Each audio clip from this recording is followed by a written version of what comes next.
Olá pessoal, aqui quem fala com vocês é o Lucas Marques e nesse vídeo eu vou explicar para vocês como funciona a nota do Enem, como que é feita a correção através aí do chamado TRI, Teoria da Resposta ao Item. Então nesse vídeo eu vou mostrar para vocês que dependendo do seu desempenho no Enem, em cada matéria a sua nota ela é diferente. No Enem as questões elas são divididas em fáceis, médias e difíceis. Nesse vídeo eu vou mostrar como que você pode tirar proveito do TRI, como que você pode decidir em quais matérias focar. A partir disso você pode utilizar para o Enem do ano que vem para se decidir quais matérias você vai estudar com maior prioridade, quais matérias você vai estudar com menos prioridade.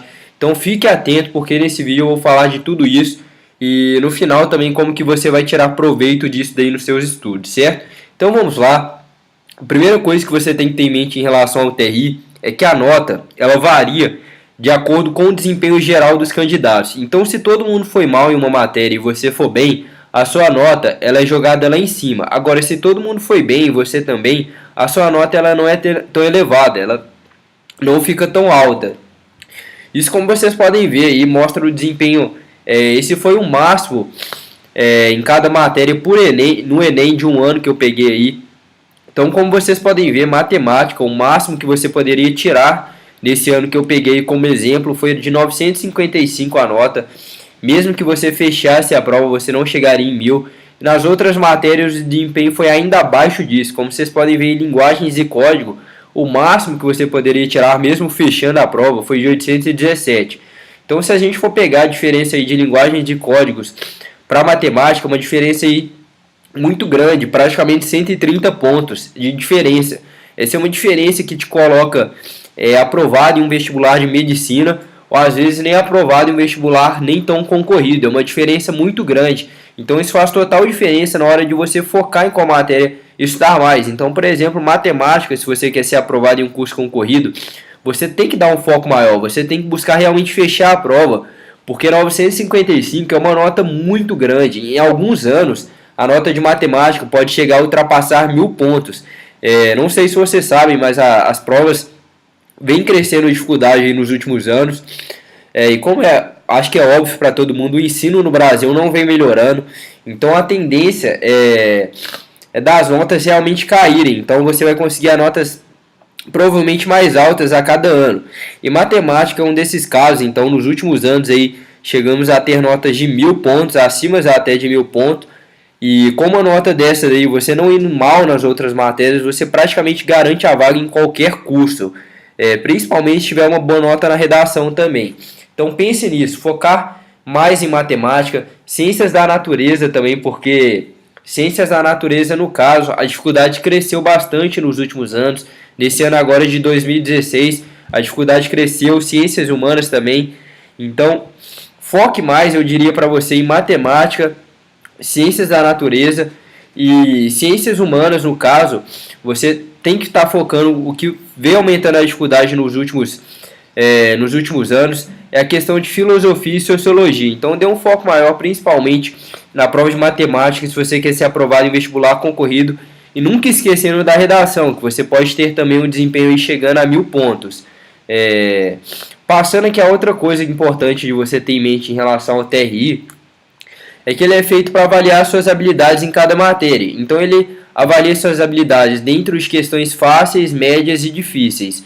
Então você tem mais ou menos um terço para cada uma dessas dificuldades em cada matéria. Então matemática a gente tem 45 questões. Seriam em média aí 15 questões para cada, 15 fáceis, 15 médias e 15 difíceis. A questão que você tem que ter em mente é que o Enem ele também usa isso na hora de corrigir a sua prova. Se você acerta muitas questões difíceis e erra muitas questões fáceis, o TRI considera que você chutou e penaliza a sua nota. A sua nota ela vai lá embaixo.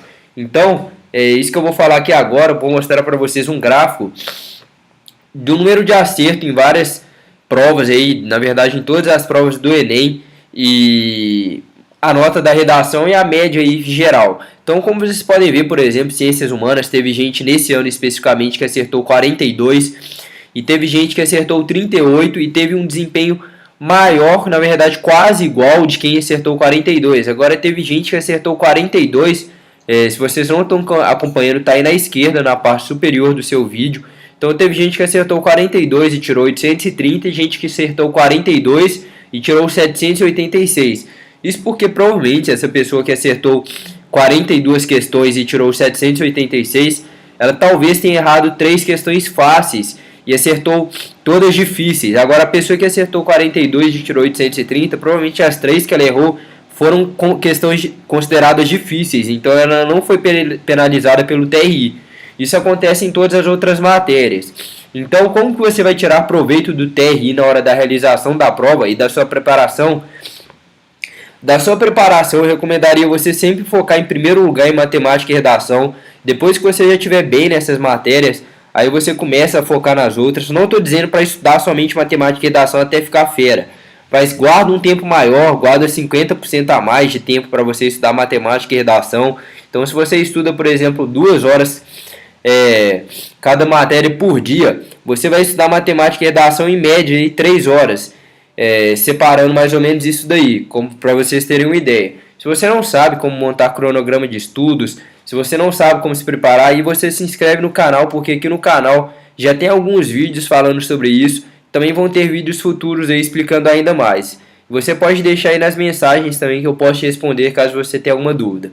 Outra coisa importante para você tirar proveito do TRI na hora de realizar a prova é você fazer as questões fáceis em primeiro lugar. Quando você bater o olho na questão, você vai ter uma média ali, uma ideia de se essa questão é fácil, se essa questão é difícil. E se essa questão parecer uma questão complicada, deixe ela para o final e faça as fáceis primeiro. Assim você garante que não vai ser penalizado pelo TRI, além de garantir também que você vai realizar todas as questões fáceis até o final da prova. Porque imagina, você chega no final da prova, tem ali as últimas 10 questões, dentro dessas daí as maiorias fáceis você não fez. Aí a sua nota ela vai lá embaixo, não adianta, você pode ter acertado as 80 primeiras questões, se você deixou as 10 últimas lá, nessa última prova sua nota vai ser muito penalizada. Então faça primeiro as questões fáceis, no final você volta para refazer as difíceis depois de já ter marcado o gabarito. É importante ressaltar isso daqui. Outra coisa, sempre chute as questões que você não souber. Muita gente às vezes deixa a questão em branco, isso não faz o menor sentido. Se você errar ou deixar em branco, se você chutar, você tem pelo menos aí 20% de chance de acertar a questão. Então nunca deixe uma questão em branco na prova do Enem. Isso é muito importante, gente. Outra coisa que eu queria deixar claro também para quem está querendo aprender mais sobre como realizar a prova, sobre como estudar com inteligência, como se preparar com inteligência, se inscreve no canal porque já tem vídeos falando sobre isso. Eu vou trazer ainda mais vídeos. Eu espero que você tenha gostado desse vídeo, que tenha ficado claro para você em relação ao TRI. Qualquer dúvida você pode deixar como mensagem ou estar à disposição para te responder e entrar em contato com você caso você precise. Então um grande abraço, se inscreve no canal e eu te espero nos próximos vídeos.